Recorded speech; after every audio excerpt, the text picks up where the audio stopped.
కానీ నువ్వు వాళ్ళ పని ఫ్రీగా చేస్తున్నావు కదా, దానికి తోడు నువ్వు వాళ్ళకి రుణపడి ఉన్నట్లున్నావు. వాళ్ళు నిన్ను వాడుకుంటున్నారు, ముఖ్యంగా ఆ చాలు. చంద్రిక. చూడండి, మీరు నన్ను ఏం కావాలంటే అది అనండి, కానీ మా పెద్దమ్మ గారిని వాళ్ళ కుటుంబానికి విరుద్ధంగా ఇంకొక్క మాట అన్నా కూడా వినలేను. ఏంటి అరుస్తున్నావు?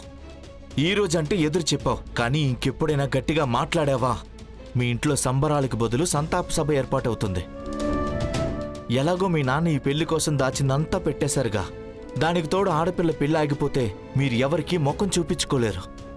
నువ్వేమో పని మనిషివి, నిన్ను పెళ్లి చేసుకోవడానికి కూడా ఎవరు ముందుకు రారు. నేను నీకు కాబోయే భర్తనే. నీ తనువు, నీ మనసు రెండిటి మీద నాకు హక్కు ఉంది. నేను ఎలా కావాలంటే అలా ఉంటాను, ఎలా మాట్లాడాలని ఉంటే అలా మాట్లాడతాను, కావాలంటే అలా ముట్టుకుంటాను. నా ఇష్టం. ఈ రోజు నుంచి నన్ను ఎదిరించి మాట్లాడే ముందు మీ నాన్న గురించి ఆలోచించు.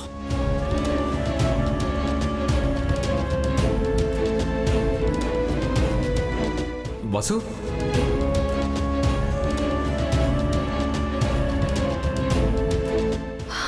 నమస్కారం అండి. మీరు నన్ను తీసుకెళ్ళడానికి టైంకి వచ్చేయండి, నేను తయారై ఉంటాను. సరే, నువ్వు జాగ్రత్తగా ఉండు.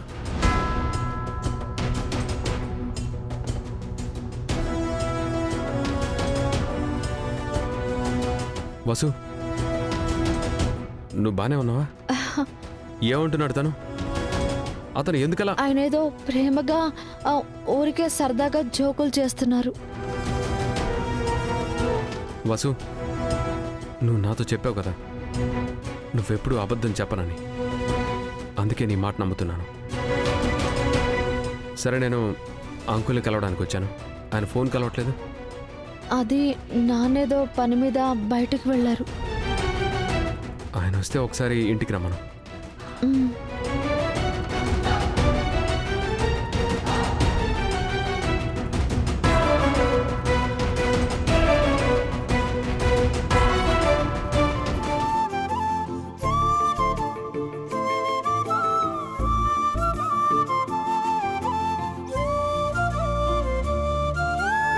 హాయ్ మ్యూజిషియన్, పొద్దున్నే ఏం తీసుకొచ్చావు నాకు? నేను మీ నిశ్చితార్థానికి రాలేనవి సార్. ఈరోజు నేను ఆయనతో కులదేవత గుడికి దర్శనం చేసుకోవడానికి వెళ్తున్నాను. అక్కడ కొంచెం టైం పట్టొచ్చు. కానీ వన్ డే ట్రిప్పే కదా, అందులో ఏం ప్రాబ్లం ఉంది? ఈరోజు ఇక్కడ పనికి నా చివరి రోజు. 7 రోజులు పూర్తయిపోయాయి. అరే, నువ్వు ఏం మాట్లాడుతున్నావు మ్యూజిషియన్? నువ్వు నాకున్న ఒక్కొక్కనొక్క బెస్ట్ ఫ్రెండ్. నువ్వు రాకపోతే ఎలా చెప్పు? నాకు అదంతా అనవసరం, నువ్వు వచ్చి తీరాలి. అవి సార్, ఇది మీకోసం నిశ్చితార్థం గిఫ్ట్. Thank you. అలాగే ఇది కల్పన మేడం కోసం. ఓహో, కారం తీసుకొచ్చావా?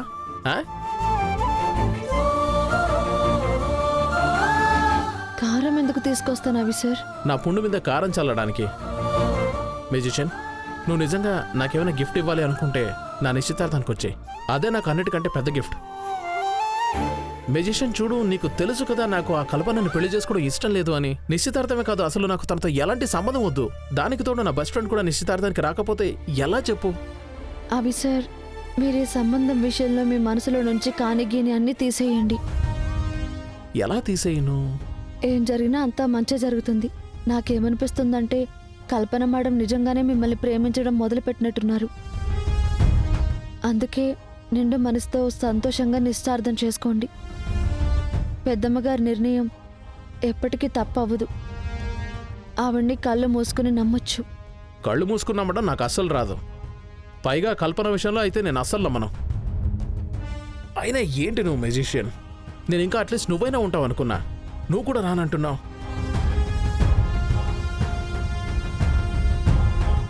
ఒక పని చేద్దాం మ్యూజిషియన్, ఆ కల్పనకి అరుణ్కి ఇద్దరికి పెళ్లి చేసేద్దాం.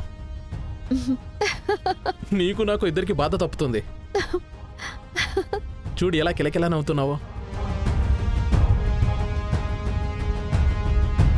ఒక విషయం చెప్పు, నీకు కూడా ఈ పెళ్లి చేసుకోవడం ఇష్టం లేదు కదా? అవి సార్, మా నాన్న ఈ పెళ్లి వల్ల చాలా సంతోషంగా ఉన్నారు. ఆయన సంతోషంగా ఉంటే నేను కూడా సంతోషమే. నేనంతా ఎక్కువగా ఆలోచించను, అన్నీ తలరాతకే వదిలేస్తాను.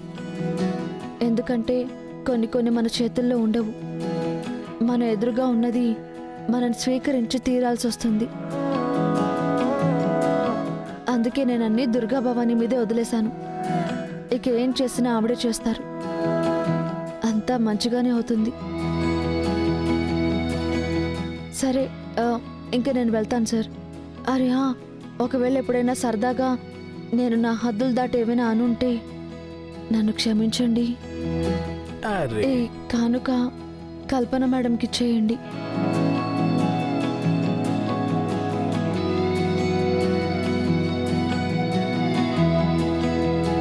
తనెంత పర్ఫెక్ట్ అమ్మాయో, అందరి గురించి చాలా బాగా ఆలోచిస్తుంది. దేవుడా, నా సంగతి ఎలా ఉన్నా కానీ ఈ అమ్మాయి ఎక్కడున్నా ఎలా ఉన్నా సరే ఈ అమ్మాయి సంతోషంగా ఉండేలా చూడు. ఏంటి, నువ్వు అవి నిశ్చితార్థానికి ఉండవా? అవును దేవ్ సార్, నాకు తెలియదు నేను రావడానికి ఎంత టైం పడుతుందో. అందుకే మీకు ఊరికే ఇది ఇవ్వడానికి వచ్చాను.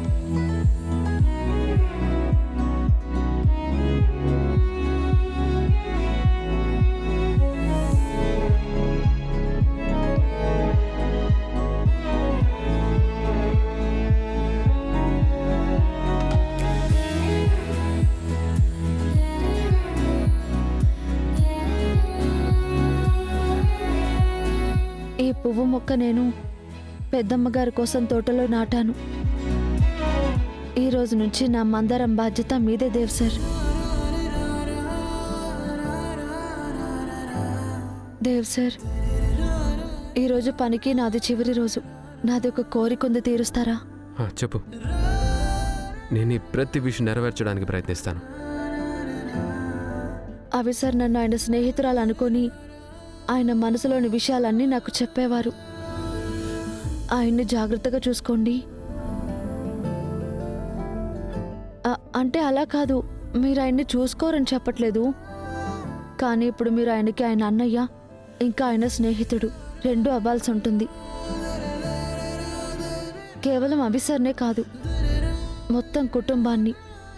మీరు కూడా జాగ్రత్తగా ఉండండి. పెద్దయ్య గారు ఇంటికి మూలం, ఇంకా పెద్దమ్మ గారు ఆలయంలో కలశంలాగా. అవి సార్, ఇంట్లో వీచే గాలి. మోహన్ సార్ చల్లటి నీళ్ళలా శాంతంగా, ఇంకా సారిక మేడం వీళ్ళందరికీ ఆధారంగా నిలిచేది. వీళ్ళందరికీ ఆధారంగా నిలిచేది ఈ ఇంటి స్తంభం మీరు.